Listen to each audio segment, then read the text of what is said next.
Welcome to the Elliot Jolish Hour. Elliot is the business therapist, giving you access to the greatest business minds in the world. Elliot and his sources provide insight to help your business maintain a healthy life. It's therapy for your business, and it starts now. Here's Elliot Jolish.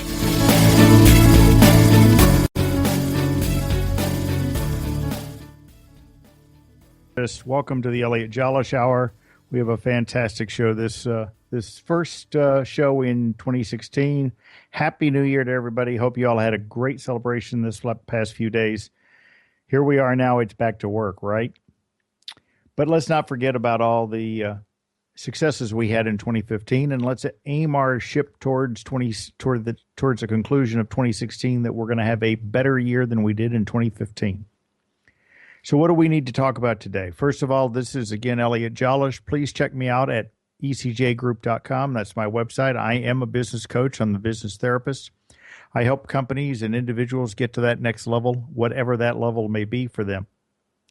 So what do we need to do right now? We need to go back to 2015 just for a brief minute and go through and look at your metrics. What were your goals? Did you make your goals? How, if so, by how much? Did you kind of just sneak in at the last minute, or did you blow them out of the water? And how do they compare to your 2016 goals? Go take a look at your financials for 2015. It is not too early to get your financials done. First of all, they'll be fresh in your head.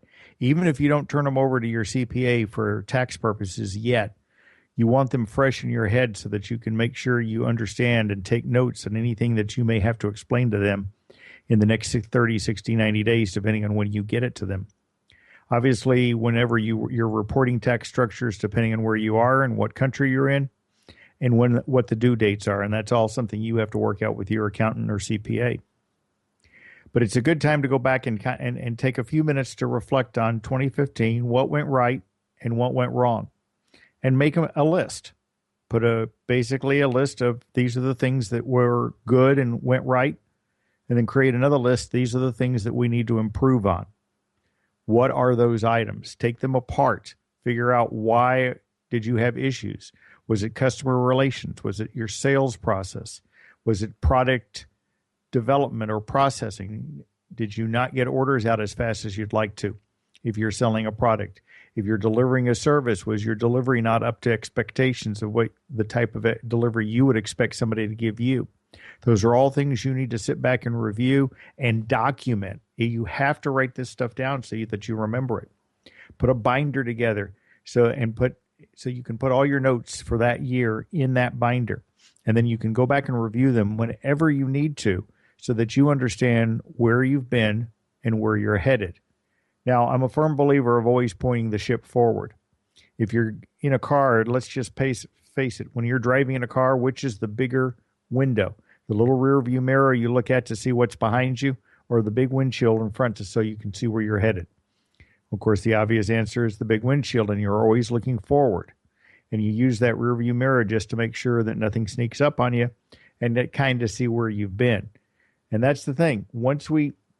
This will be the last time I talk about 2015.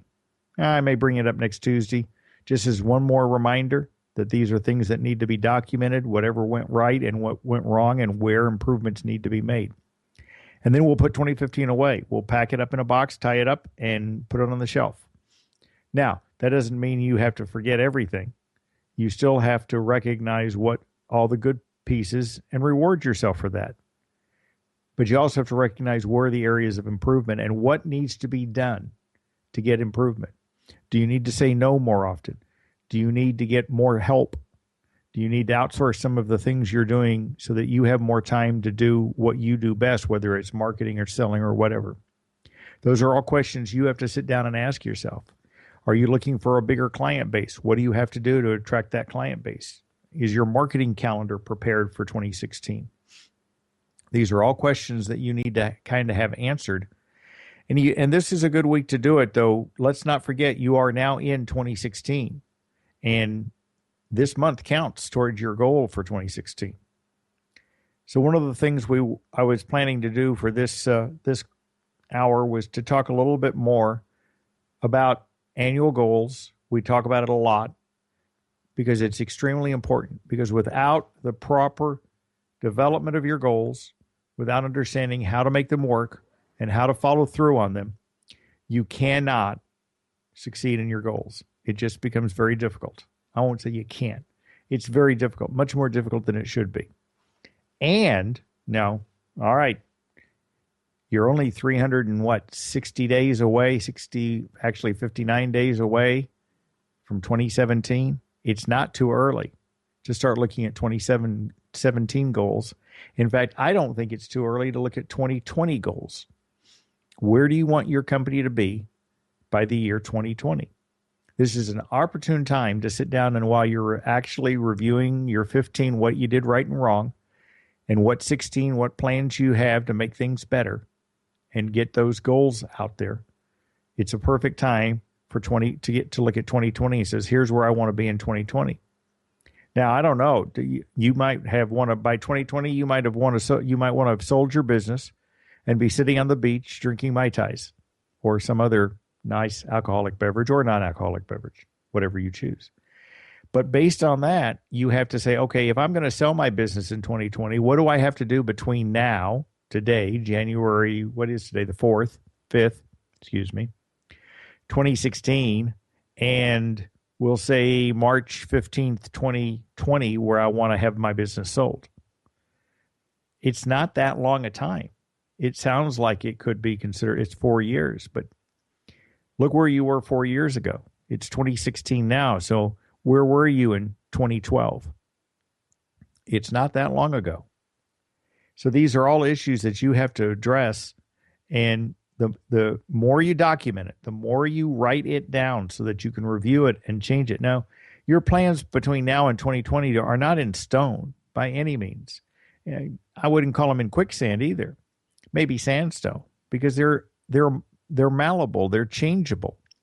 You might find out as you get moving that you want to sell the business in 2019, or you might decide you're having such a fun time and you don't know, and you really don't like sitting on the beach drinking Mai Tais, that you're not going to sell the business in 2020. You're going to take it on a few more years.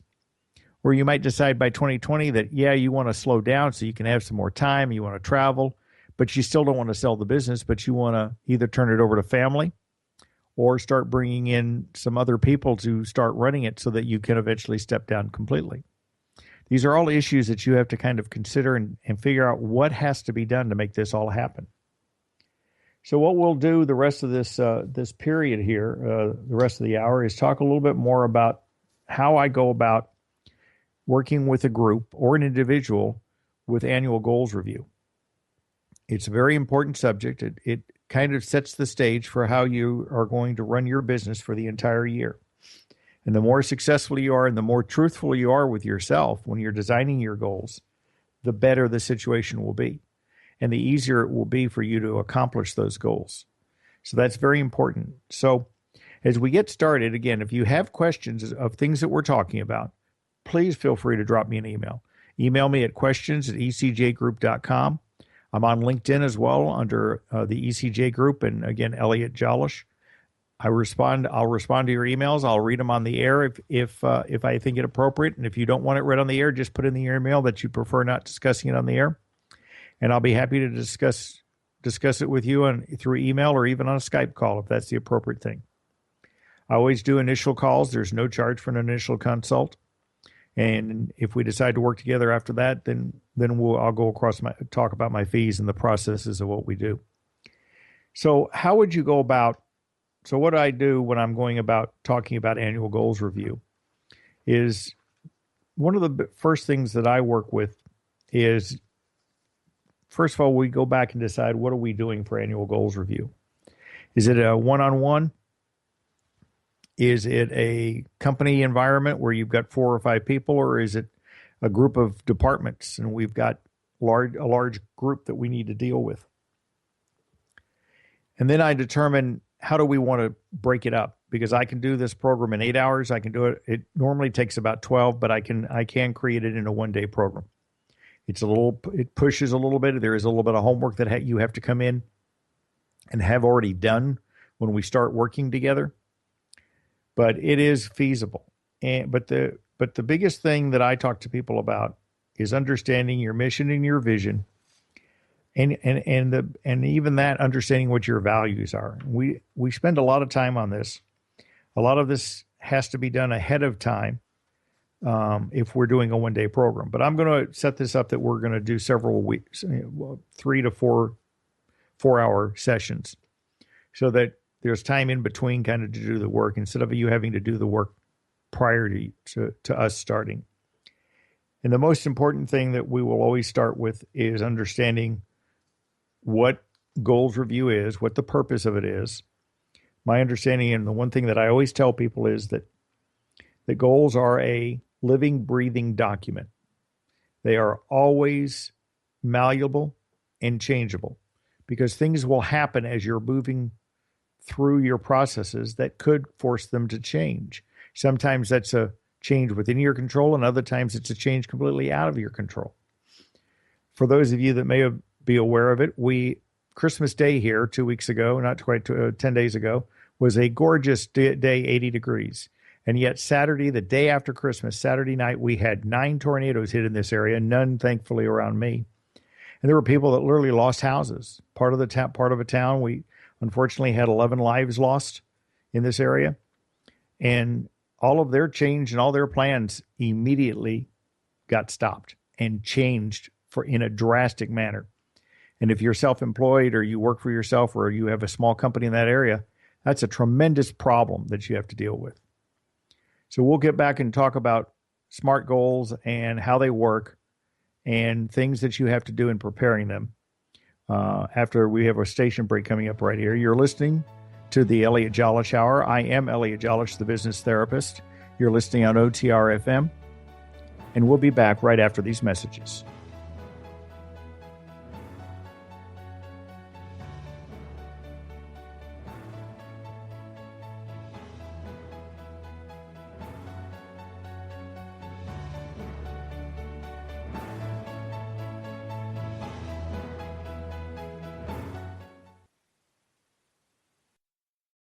You're listening to OTR FM, part of the IOM radio network.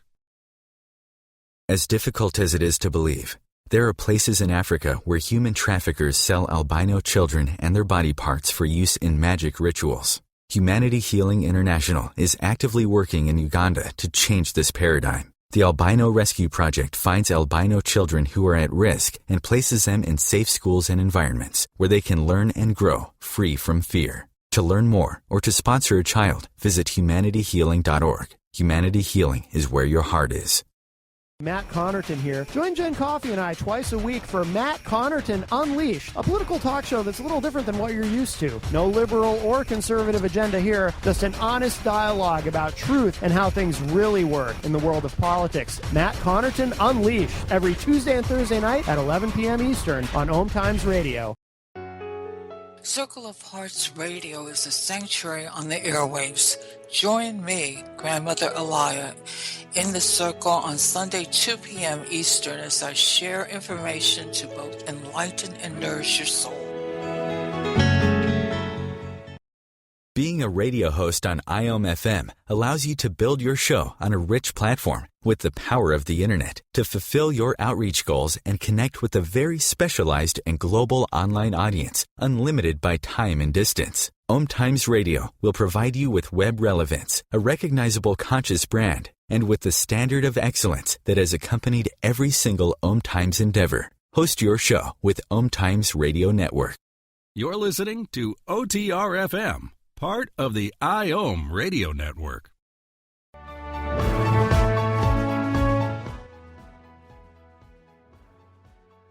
Jolish Hour. I am the business therapist. Again, I want to thank you for joining me in this first episode of 2016. And we're talking about goals review and how to write goals and all the steps and processes that I work with when I'm taking a company or an individual through the whole process. So one of the things I'd like to talk about before we really delve into this is you probably have heard the term SMART goals before. And a lot of people use that term. I've changed the term or worked with some people on this. And instead of just calling them SMART goals, we're calling them Why Smart. So Why Smart adds a few more pieces to them because SMART is specific, measurable, attainable, realistic, and time-bound. So what's the why part of SMART? Well, why adds some pieces to it. One is they're written. You can't have a goal that's not written down. That doesn't work. To think about it in your head just doesn't make it a goal. It has to be on paper or on a bulletin board or somewhere where you can see it and recognize the situation. I recommend people, if you have a whiteboard, you write the goal up in shorthand, in a manner of speaking, so the end result of what the goal is going to be and the time, and you put it on a whiteboard, and then you break that down into a measurable pattern so you can start working on your metrics from the get-go. It's got to be harmonious, so it's got to be in sync with your vision and mission of what you want to do and what you're trying to accomplish, and it has to be yours. Can't be somebody else's. You can't take an idea from somebody else and kind of meld their goal into working for you. It's got to be something that you've sat down and figured out what's the right way to do this and how am I going to accomplish it. So if we add that and make it a why SMART goal, it makes it a much more understanding process. And then I've got some worksheets that I've developed that allow you to go through, write what the goal is, figure out what the obstacles are, figure out how you're going to address the obstacles, whether it's something you're going to address or you're going to outsource it. And the outsourcing can be to literally a vendor, or it could be to an employee. So as we get started on when we get started on any type of goal review, I always go back to the company or the individual, and I ask them to put together a mission and a vision statement.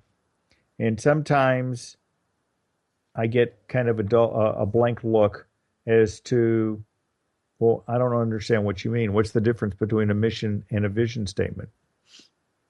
So basically speaking, the vision statement is the dream. It's what you want to accomplish. The mission statement provides the specifics necessary. Okay, it's the steps that you have to take to make that vision accomplishable. And both pieces have to be there. So a mission statement has to have a time frame. It has to indicate exactly what you're going to do. You're going to increase, you're going to decrease, you're going to prevent, you're going to eliminate, you're going to promote something. It identifies the problem or condition of why you're in business or what your vision is. It relates back to the vision. And it identifies the opportunity of what you're trying to accomplish. So you ask then, what's the vision? The vision is what's going to make your business more successful. That basically, you use adjectives for the description, and you're describing, in a lot of cases, I'll ask people, what's unique to your business? What is your unique selling proposition? That's another area we get into a lot, especially when we talk about selling. Unique selling proposition is what makes your widgets better than somebody else's widgets. Why are you a better hairdresser than the hairdresser down the street? Why are you a better real estate salesperson or mortgage salesperson or jeweler or baker, you name it. It's what's unique to you. Why are you a better chef? What panache, you might say, can you add or do you do in your cooking to make you stand out from the crowd? So a lot of that, of course, all boils down to vision and what your unique talent is. Do you have a talent that nobody else has? That's a little hard to believe anymore because there are a lot of people doing a lot of things, but maybe you take a special spin on your talent. Now, that doesn't mean there are artists and other people out there that do have some very special talents. I heard a news story the other day, or basically an entertainment piece about this 12-year-old jazz pianist. I believe his name's escapes Joey Alexander, I think it is, and I would highly recommend you look him up on YouTube. Phenomenal. If you like jazz, you will love what he can do. And he's 12 years old, which is amazing. And he's been doing this for several years. But anyway, I digress. So we'll spend couple hours usually on talking about visioning and mission statements. And from that, will help us go through. And one of the things I always like to talk to people is we have to look at your values. What kind of values do you have? And if we're working in a group and I hand out a sheet, and on that sheet is a list of about 60, maybe more than that, almost 90 different values. Now, what do I mean by values? Well, I'm going to read just a few of them. I'm not going to read the whole list here. It would take too long, and it wouldn't make any sense from that standpoint. But flexibility, profitability, intelligence, communication, security, hard work, ethics. These are all things that you as an individual should value. So the key here when I'm working with a company or individuals, and this is all, of course, still on an individual basis. And if we're working in a company environment, we take everybody's individual responses and work them into a company response. And sometimes we notice some glaring problems that the company's mission and vision doesn't reflect in their values, or vice versa. So those are all things that we have to go back and kind of peel away the onion a little bit and figure out where's the differential, what's going on. Is there some miscommunication within the company itself, which I find can be an issue. That companies are out there moving forward, and their staff and the people that work for the company are not necessarily aware of the mission and vision, or the mission and vision has slightly been modified either by the staff sometimes, not intentionally, but as they're moving through things, stuff like that happens. Or worse than that, the company makes some changes at the upper level and fails to communicate it to the rest of the staff. Depends on the size of the company. Or the owner of the company makes some changes in his thought processes and fails to pass it on to his employees. It becomes a very interesting problem, and it also a lot of times will explain why there can be issues within a company. So we take this list of values, of things that you value, and I ask you to pick 10 words that are most important to you. And after you've got the 10, you review them again and pick your top 5. While the others may have value, you're focusing on your core values, which are the top 5. And that, I'll give people 20 to 30 minutes to sit down and kind of figure that one out. Because that takes some soul searching, I think, in a lot of cases. Sometimes, if we do this in an 8-hour day, what I'll do is I'll have you work through some of this pre-meeting. So it's very important that you get this kind of work done. And then from that will help us build our critical goal categories.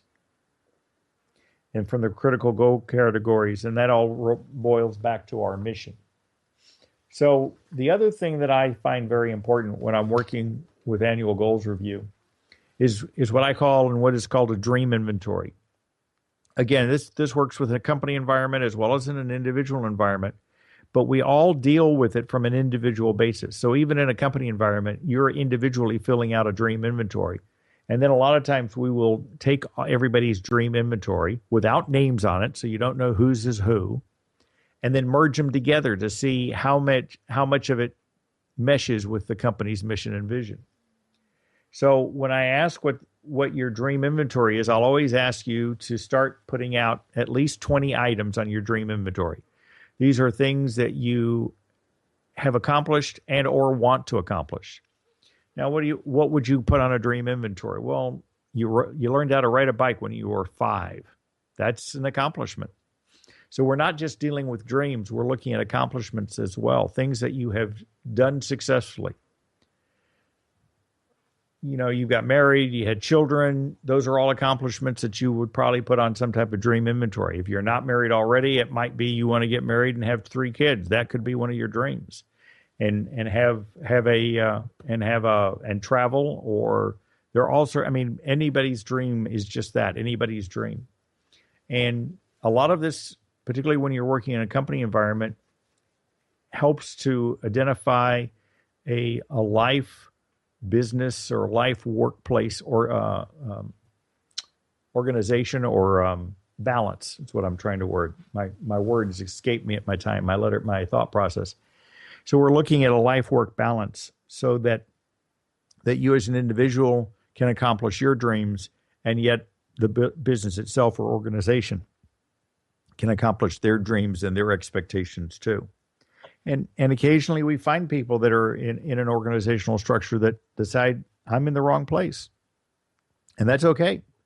You know, if you recognize it and do something about it, whether you decide you're going to change and fit what the company wants, or that you're going to go out and find your own dreams and leave the company, both are acceptable situations. But it's something. It's a process that has to kind of be delved through, and that you sit down and kind of think about. And I tell people, particularly if we're doing this over several weeks, that this is not a 15 or 20 minute process. This could take days. That it's going to take you that sit down and you figure out for 15, 20 minutes, and you just write. And then you put it away and come back to it the next day or 2 days later and see what you've written, and maybe write some more, or maybe change what you've written. Some of the clients I work with, when they get stuck or they get in a situation that they're uncomfortable with, one of the things I always like to recommend to them is that they write. Get themselves a pad of paper, a notebook, and just write. And I don't mean they have to write about the business. They just need to write what's on their mind. I'm a big believer in that, in expressing your thoughts and helps get things cleared up. Also looking at meditation. I'm a big believer in affirmations and in rewarding yourself through words. And I always believe that you should have 2 or 3 affirmations that you firmly believe in and that want to follow, posted where you can see them, whether it be at your desk or on your mirror at home, or carry it in your pocket so that you can look at it all the time. These are all very important to a person's individual thought process. So we'll continue this discussion after these breaks. You're listening to the Elliott Jolish Hour. I am Elliott Jolish, the business therapist, and you're listening on OTR FM. We'll be right back after these messages.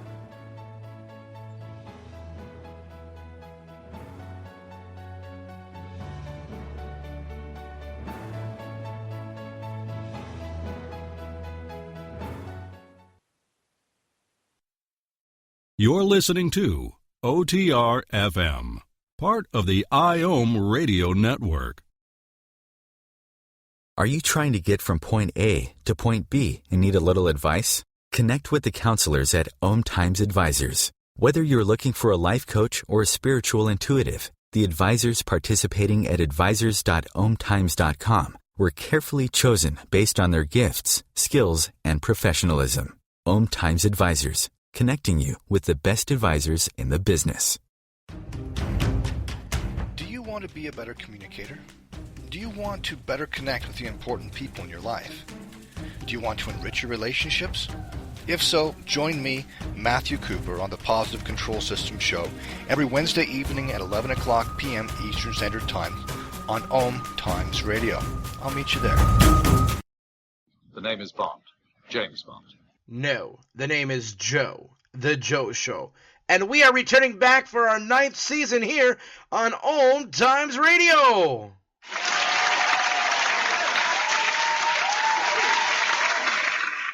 So tune in every Wednesday night, 9 p.m. Eastern, 6 p.m. Pacific, on omtimes.com/mobile. You can take us wherever you go. Yeah! Host your show on IOM FM, the radio network of Om Times Media, one of the more recognized brand names in the conscious community, and is backed by the extensive marketing reach of Om Times. Hosting a show on IOM FM immediately connects you with our extensive dedicated community. This is OTR FM, part of the IOM Radio Network.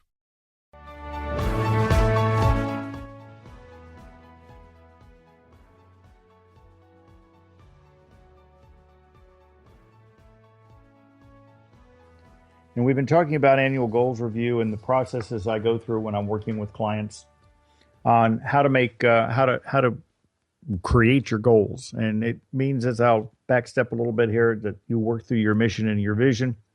And we were talking, and you understand what your values are and what your core values and what's the most important thing to get to what you want to get accomplished. And there's always the challenge of the work-life balance that I always work with people on. the idea of working 60 to 80 hours to me doesn't necessarily follow through. For some entrepreneurs, it works well if you have no family, but even that, I think you're short sheeting yourself. You're not being able to take on the successes of the world. You're not able to enjoy life, and so it's important, I think, that you set some boundaries so that you take some time for refreshing yourself and for recharging your engines. I think is a very important piece. And one of those is I was talking about earlier was the dream inventory, and having a dream inventory and kind of where you want to go. It was very important. And let me make some clarities here, exactly what we're talking about when we define the word dream. And this is from Webster's, and I'm going to read this, so excuse me for this. A dream is considered or defined as a series of images, ideas, and emotions occurring involuntarily during certain stages of sleep.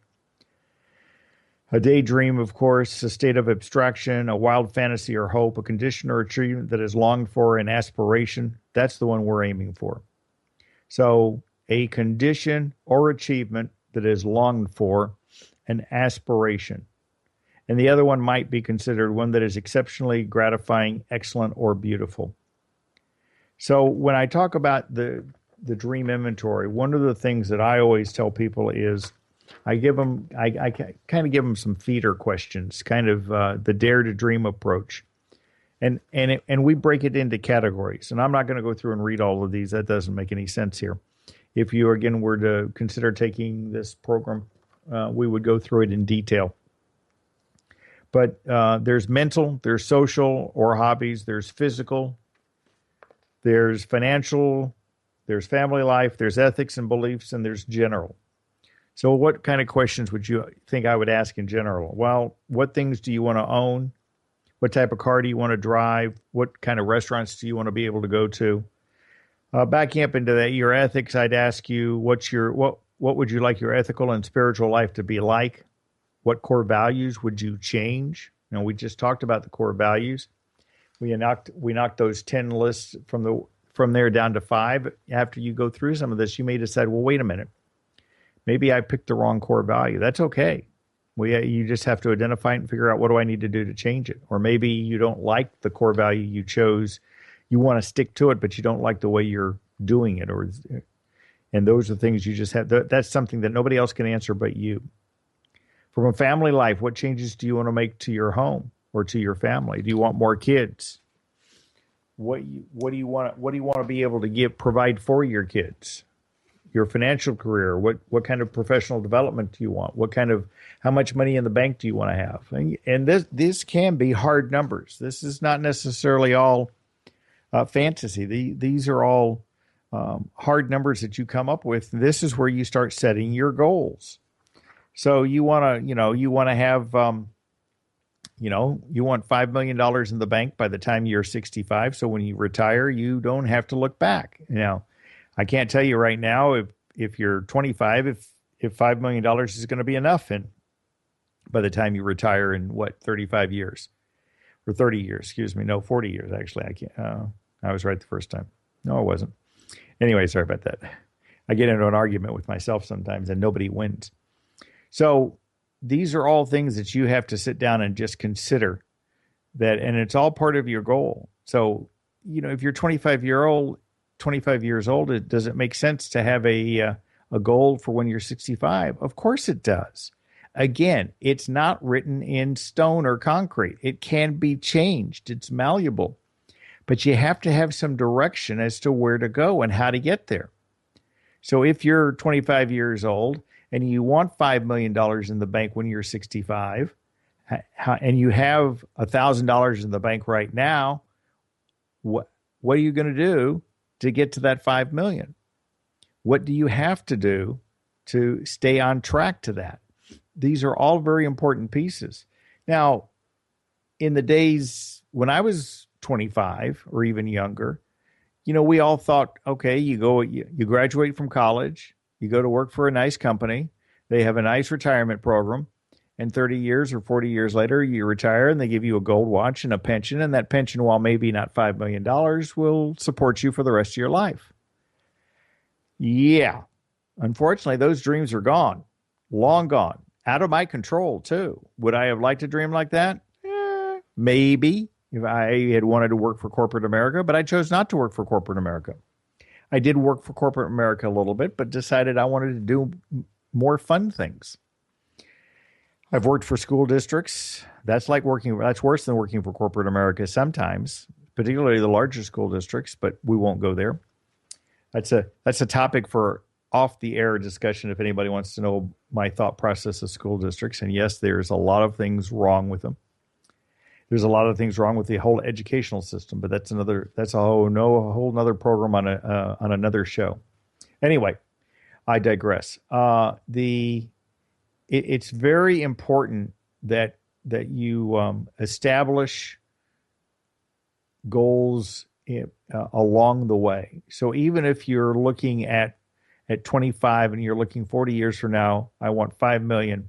Okay, so 40 years. So in 20 years, so by the time I'm 45, I got to have $2.5 million in the bank, right? Something of that nature, or maybe 2 million, somewhere along that line, so that I can make that 5 million by the time I'm 65. Now, how do I go about doing that? So every time I talk, what I'm going to look at is one of the most important things is if we define it as a why smart goal. Now, why do I need $5 million? Okay, I want to live a life that I think I deserve by then. I want to be able to retire and not have to work, and presuming I retire at 65 and I'm going to live for another, let's say 20 years, that's 85. Is $5 million enough to live off of? I can't answer that question.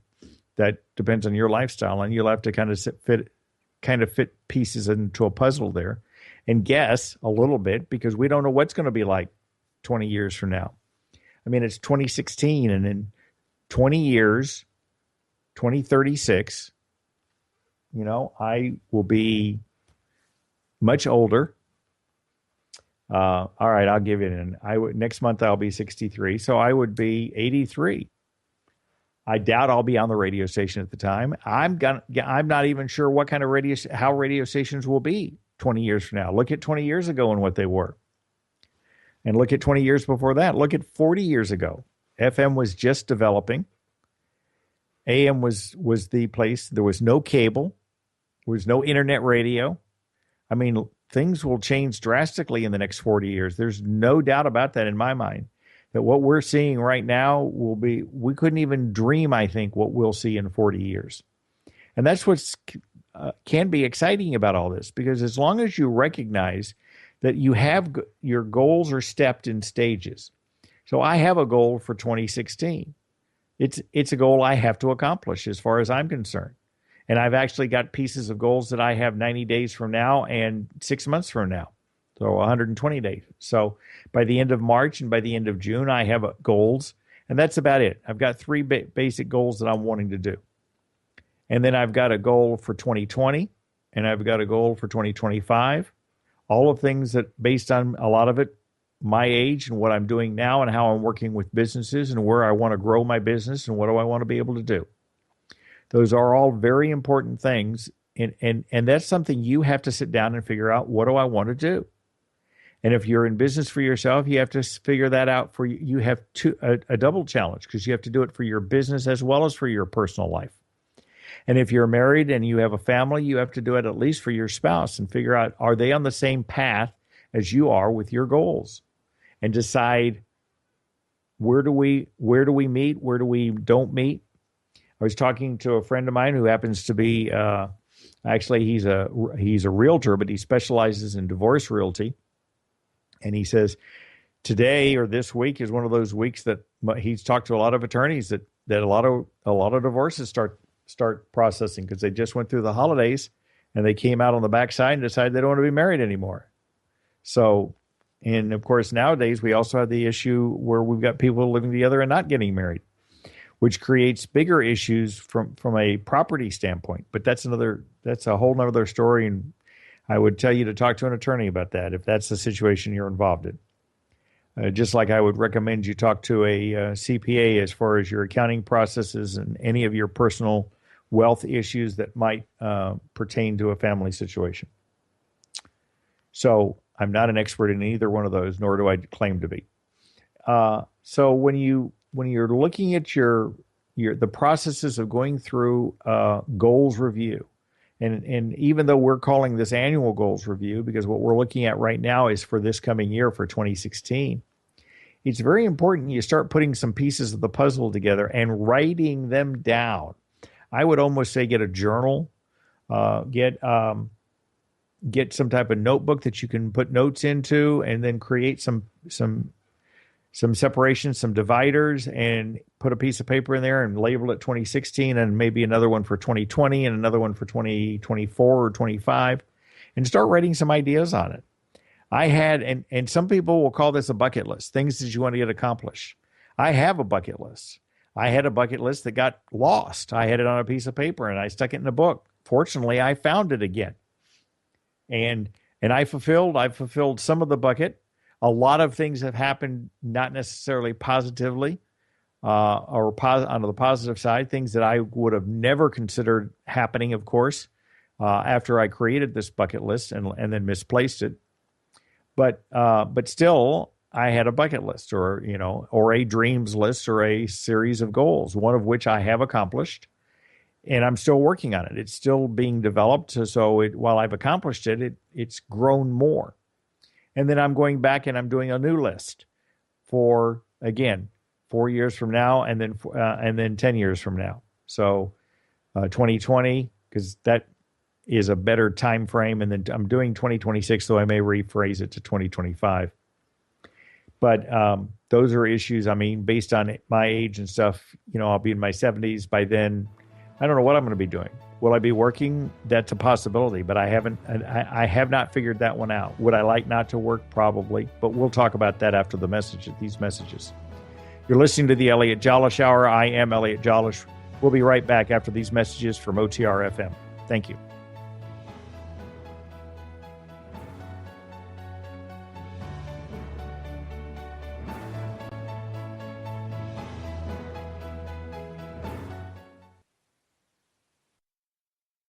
This is OTR FM, part of the IOM radio network. Have you ever wondered how to change your love paradigm? The secret key is finding a love partnership, not just a regular connection. How do you find these? Through conscious relationships. Ascending Hearts Dating is a dating site for people like you that believes in second chances and a different type of spiritual connection. Try Ascending Hearts for free today at ascendinghearts.com and change your love paradigm. Ascending Hearts, the premier dating community for the spiritually awake. Hello, I'm Sandy Sedgbeer, host of the Inspired Parenting radio show, where every week we bring you empowering information from the diverse fields of conscious parenting, education, neuroscience, consciousness, health, and metaphysics to support you in nurturing the best in your children. So if you're interested in understanding what shapes your children's minds, spirits, and hearts, join me every Thursday at 4 p.m. Pacific Time, 7 p.m. Eastern Time, and prepare to be inspired.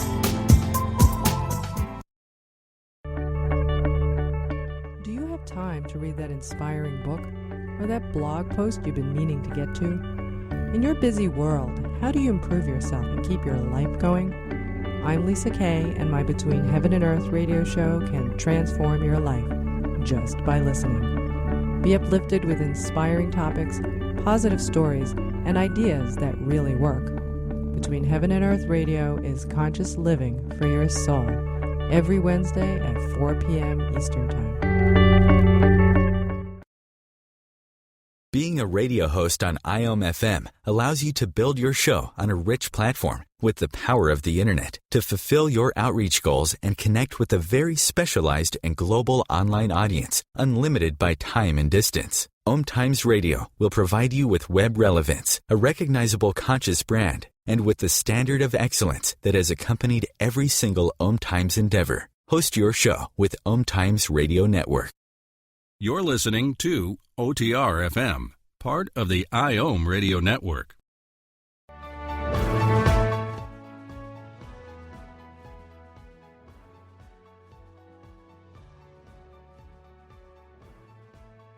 realize here we've got about 10, 12 minutes here to wrap up, and there's a ton of much stuff I wanted to talk about, but we won't have all time. So we'll continue this discussion in the coming weeks.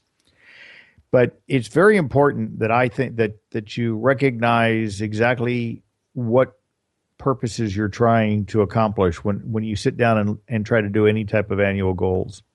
And as I said, I find it very important to identify long-term goals as well as short-term goals. And short-term goals to me are less, a year or less. And then long-term goals are anything more than a year, but sometimes I'll even break that down and have a midterm or a medium-term goals, which is going to be 2 to 5 years, and then longer term is 6 years or greater. And again, now my 6 years and greater goals, my goals that are out there for 10 or 15 years, they don't get reviewed constantly, but they're kind of on the top of my mind a little bit. I go through and I kind of review them at least once or twice a year. If I have a whiteboard that I'm working with particularly, those goals may sit there on a corner just kind of to remind me my long-term plans. But definitely my current goal or goals, and I usually don't have more than 2 or 3 running at the same time just because it's been kind of proven that we're all not very good at multitasking. It's something you have to recognize. We'll talk about time strategies. I don't like calling it time management because you can't manage time. You can't take time and put it away and use it another day. It moves forward and it never looks back. And we'll spend some time in the coming weeks to talk about time strategies. One of the most important things, and I'll get on one sidebar here from time strategies. The most important thing that you could come out of any time strategies program is learn how to say no politely, but recognize that sometimes you do have to say no, that you just can't do everything for everybody. And that includes your boss, that includes your wife, that includes your kids, that includes your friends, that includes your church. You have to make plans and decide, do I want to do, first of all, you have to decide how important it is that you do something. And then you have to decide, if I do this, what do I have to give up? That a lot of times becomes an issue. But we'll talk about that in future shows, I promise. We'll do some discussion on time strategies and what you can do to make things work better. But in finishing up and wrapping up some ideas of goal setting and recognizing what goals are and how to set them, we've talked about mission and visions. We've talked about your core values. Remember, I said why SMART goals, which are written, harmonious, yours, specific, measurable, attainable, realistic, and time-bound. So we've already defined the time-bound that for the goals we'll talk about today will be this year's. They're realistic. Now that term realistic is can be a little bit broad. I don't want them to be, it's okay to have kind of an audacious, wild, hairy goal, but let's have a realistic goal also, one that, if you did last year, if you did $500,000 in sales, you're probably not going to do $4 million in sales this year. It's just not going to be feasible. And if you can do it, great, but let's not set a goal for that. If you did $500,000 in sales this year, then what do you want to do more next year? Do you want to do 10% more? Do you want to do 15% more? Those are more attainable goals, particularly with the marketplace and time frame that we're looking at right now that we just don't know how the economy is going to drive out with oil prices the way they are right now, and the economy is kind of taking a big pause to see what's happening. I look at saying that if you look at a 15 or 20% increase for a goal from last year, that is realistic. And is it attainable? Can you get to enough people to hit that extra 20% number? And then it brings the most important part. We make it very specific. And a lot of times I don't like necessarily to turn it into a money goal. I'd much rather, if I did $500,000 in sales, I'm going to say, how many people did I sell to get to that $500,000? And then, or how many orders did I sell to get to that $500,000? And then how many orders am I going to sell this year to get to my new numbers, as opposed to how much money it's going to make me? But the most important part we can discuss on any of this is making them measurable. You've got to have the tools and the processes in place on how to measure your goals to make sure you're on track. And it's as important from day one or week one. You've got, whether you measure it weekly, monthly, bi-weekly, I don't care. You have to come up with a system and a plan that works for your environment and for your processing. If from the time you take an order to the time it's delivered takes a month, then you've got some issues you've got to deal with. You may not be able to track deliverables. You may have to track sales. You may want to track deliverables to make sure you're on target, but it also depends on when you get recognized for the sale. Does the sale happen when you actually make it, or do you get credit for the sale when it's delivered and accepted by the customer? Those are all issues that you have to that fall into that measurable piece and that attainable piece. If you decide that you've got this large audacious order that you want to get accomplished, can your plant, if you're manufacturing, accomplish it? But can they make that many? Do you have other sources that you can go to if you have to, if you out succeed your capacity? Those are all issues you have to consider. But so I always tell people, take your gross numbers, take the numbers that you're trying to attain, whether it be widgets or number of hours, number of people you're going to coach, your number of patients you're going to see. If you want to do it in dollars, that creates another little piece that you have to work on, because you have to break the dollars back to how many people you have to get in front of, and how many people, which you still do with the other, but the dollar value makes it a little more complicated. But the processes are all the same. You sit back and you say, okay, this is what it's going to take me to do to get to these numbers. And if I divide that by 12, that gives me my monthly. If I divide it by 52, that gives me my weekly. You divide it by 4, that gives me my quarterly. You've got all sorts of ways to approach it. And then you create some spreadsheets. Create a spreadsheet of key performance indicators. How many people did you talk to today? Of the people that you talk to, and I don't know, part of it will depend on how many steps there are in the sales process. In some of the things that I work with when I'm working with clients, I have 5 or 6 steps that I go through. So, and I have to make sure that I stay on track to those steps and figure out where I am, and if I need to move somebody into the next step by pushing them a little bit, I may have to consider that, at the risk of understanding that if I push too hard, I might lose them.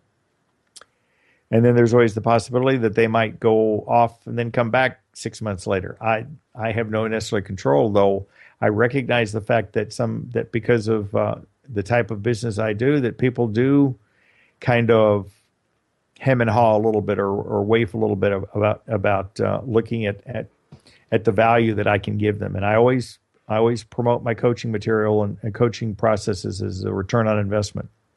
My goal is that for every $1 you spend on me, that you will get at least $2 back. Now, will I stop there? No. And if we do everything right and line it up correctly, you can make a lot more.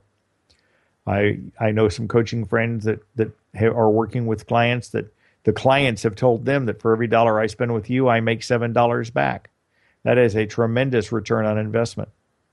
And the one thing that you've got to recognize when you're working with a coach, that it's not an expense. It is an investment. You're looking for return on investment. And I will do special deals with clients occasionally to where they can pay me based on success. They have to pay up front something, but that's a special case and takes a lot of consideration, both on my part and the client's part, because they have to understand what they're getting themselves involved with. And that one, there is a contract involved. But but we go back, and I digress a little bit here, when we're talking about measurable, being able to measure your goals, it's very important that you recognize what your key performance indicators are, what stages and what steps, and how many people do you have to take through each step during the way, and what's your close rate. If you get 10 people at step 1 and 5 go to step 2 and 3 go to step 3, how many of those 3 do you close? 1? Okay, so now you've got some numbers in figuring out what it's going to take. So out of every 3 you close 1, So now what do I need to do to go back and make sure I meet my numbers? These are all very important. And you may have to sit down with a piece of paper and pencil or an Excel spreadsheet or something to kind of calculate these numbers out and get an idea, and then plug some numbers in and see how they work. And then once you've sampled it, make sure to lock the spreadsheet down and then recognize that weekly you have to update it, maybe even daily.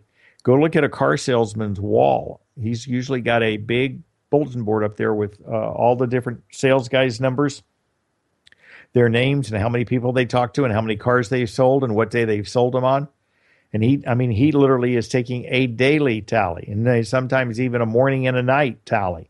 So to try to figure out what can we do to get more people in here and sell more cars. It's all very important, but it's all required around having measurable, attainable goals and key performance indicators, KPIs, that are very important. And it's amazing always how fast this hour goes. And we're out of time again. I want to thank everybody for listening. I hope you got something good out of the conversation. Feel free to drop me an email at questions@ecjgroup.com. You've been listening to Elliot Jolish on the Elliot Jolish Hour. I am the business therapist, and you've been listening on OTR FM. Have a wonderful week. We'll see you all next week. You all take care. Bye-bye for now.